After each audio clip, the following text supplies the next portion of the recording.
नमस्कार, welcome to mentors ज्ञान। आज 26 जुलाई है। आज ही के दिन 1999 को भारत ने कारगिल पर विजय प्राप्त की थी। दरअसल कारगिल भारत में ही था। इसकी कहानी अभी इस वीडियो में मैं आपको बताने वाला हूँ। हमने कारगिल पर आज ही के दिन विजय हासिल की थी, इसीलिए आज के दिवस को कारगिल विजय दिवस के रूप में मनाया जाता है। इसी पर हमारे चैनल पर कारगिल के बारे में एक छोटी सी प्रस्तुति है, देखते हैं। ये जो आप फोटो देख रहे हैं, ये तारीख थी 21 फरवरी सन 1999। ऐतिहासिक लाहौर समझौता हुआ था। आप इसमें देख पा रहे होंगे तत्कालीन हमारे देश के प्रधानमंत्री कौन है? अटल बिहारी वाजपेयी जी हैं। और इनको आप देख पा रहे होंगे, ये कौन है? नवाज शरीफ। अभी पाकिस्तान में इन्हीं के भाई शहबाज शरीफ प्रधानमंत्री हैं। ठीक, ये ऐतिहासिक समझौता जैसे ही ख़त्म होता है, हमारे प्रधानमंत्री भारत आते हैं। 26 मई के आसपास कारगिल शुरू हो जाता है, जिसका कारण थे जनरल परवेज़ मुशर्रफ। हुआ क्या था, देखिए।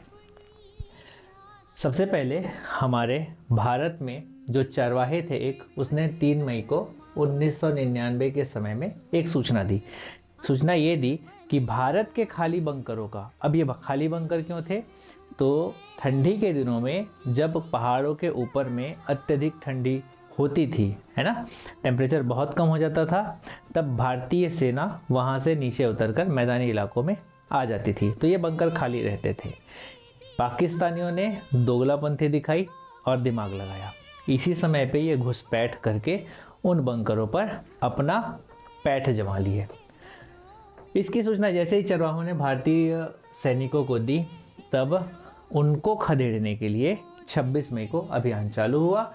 26 मई से 26 जुलाई 1999 तक 3 महीने तक ये युद्ध जारी रहा। फिर आगे भारतीय सैनिकों ने भारतीय बंकरों में घुसे पाकिस्तानी जो सैनिक थे, या फिर घुसपैठिए ही कहेंगे, उनको मार भगाया। ये सारा कारनामा जनरल परवेज़ मुशर्रफ के इशारों पर हो रहा था।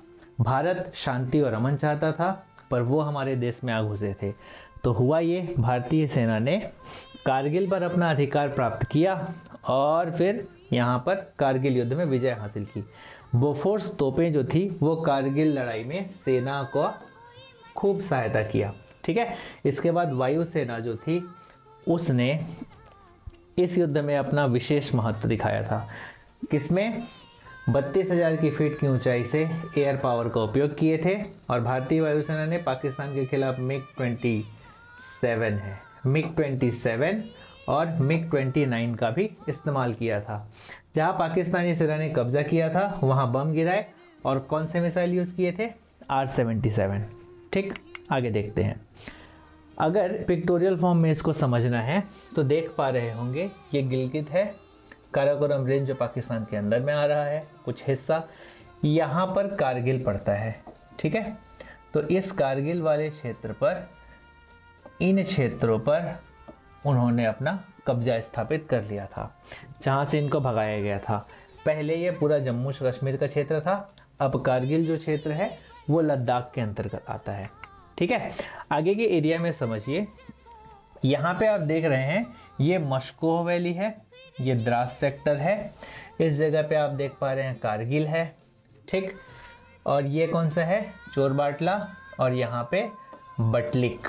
ठीक है। तो ये बटालिक एरिया जो है, इन सभी क्षेत्रों पर जो भारतीय बंकर थे, यहाँ पर पाकिस्तानी सेना या फिर घुसपैठिए कहेंगे, उन्होंने अपना स्थान जमा लिया था। अब ये जो एरिया आप येलो वाला देख रहे होंगे, यहाँ पर पाकिस्तानी इंट्रूजन हुए थे।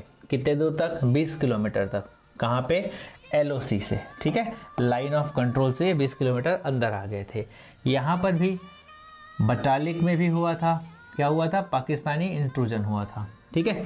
इन्हीं क्षेत्रों से इनको हटाया गया था। और ये आप देख पा रहे होंगे कारगिल का एरिया है, इसीलिए इसे कारगिल का युद्ध कहा जाता है। और कारगिल में विजय अभियान हुआ था। ये जो नेशनल हाईवे NH-1D उस समय था, श्रीनगर से लेह को जोड़ता है। इस जगह तक यदि आ जाते तो हमें बहुत परेशानी होती। ये द्रास सेक्टर भी इसी निशाने के अंतर्गत था। ठीक है, आगे अब इसमें एक और एरियल व्यू देख पा रहे होंगे जो पिछले में मैंने आपको बताया था। तो हमारे पास यहाँ पे टोलोलिंग हाइट था, टाइगर हिल था, द्रास सेक्टर था, मस्कोह वैली था। समझ आ रहा है? तो इन सब क्षेत्रों पर, ये भी आप बटालिक सब सेक्टर देख पा रहे होंगे, यहाँ पर जुबैर वैली है। इन क्षेत्रों पर पाकिस्तानियों का कब्जा था, जहाँ से पाकिस्तानियों को भारतीय सैनिकों ने कारगिल युद्ध के समय से बाहर खदेड़ा था। 17,594 ये थी भारतीय सेना और ये कितने थे? 2,963। 17,594 भारतीय सेनाओं के सामने रहने को तो वो कुछ नहीं थे, लेकिन परेशानी ये थी कि पाकिस्तानी सेना ऊंचाई पर थी और भारतीय सेना को उस समय, जब बरसात का समय था, तब नीचे से ऊपर की ओर जाना होता था। उन्होंने बहुत से जगह के सुरंग और पहाड़ों पर क्या लगा दिया था? बारूद से भर दिए थे, जिसे वो जलाते थे और रास्ता पूरा दुर्गम हो जाता था। भारतीय सैनिकों ने उन पहाड़ों की सीधी चढ़ाई को चढ़ा और इन सारे बंकरों पर क्या किया था? विजय हासिल किया था। ठीक है, जो MiG-27 और MiG-29 की मैं बात कर रहा हूँ, वो यही दो थे जिनकी मदद से हमने कारगिल पर विजय हासिल की। ठीक है, आप देख पा रहे होंगे ये उसी समय के फोटो हैं। अगर आपने ध्यान से देखा होगा बॉर्डर मूवी, तो उसमें कारगिल को बताया गया है, जिसमें जैकी श्रॉफ जिसका एक्टिंग कर रहे हैं वो यही कैप्टन थे। ठीक है, आगे इसके बाद आप देख पा रहे होंगे ये MiG-27 के कारगिल के कुछ जवान हैं। अगले, ये बहुत इंपॉर्टेंट पिक्चर हो जाता है छत्तीसगढ़ के लिए। ये है नायक कौशल यादव, जो छत्तीसगढ़ भिलाई के निवासी थे।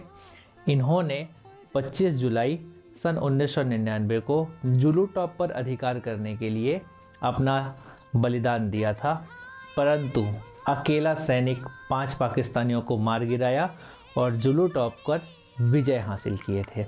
आइए इनके बारे में जानते हैं। लांस नायक कौशल यादव छत्तीसगढ़ भिलाई के रहने वाले थे। 4 अक्टूबर 1969 को इनका जन्म हुआ था।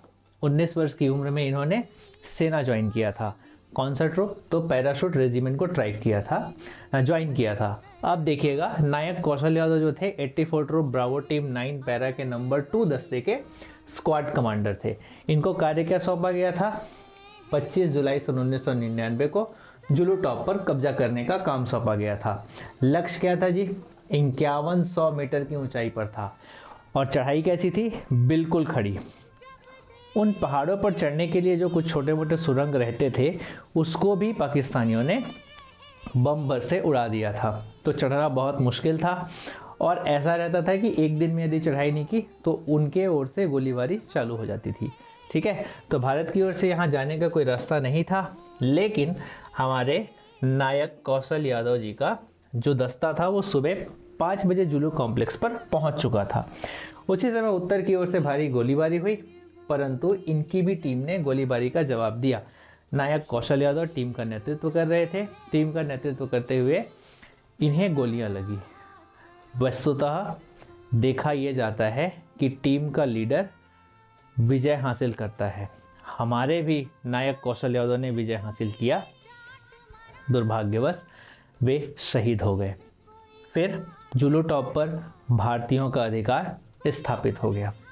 इन्हीं सर्वोच्च कोटि के साहस और शौर्य वीरता का परिचय के लिए इनको युद्ध क्षेत्र में वीरता का पुरस्कार वीर चक्र दिया गया था, जो सेना के क्षेत्र में तीसरा सर्वोच्च सम्मान है। हम पूरी मेंटर्स ज्ञान की टीम कारगिल युद्ध के सभी शहीदों को नायक कौशल यादव जी को नमन करते हैं, भावपूर्ण श्रद्धांजलि अर्पित करते हैं।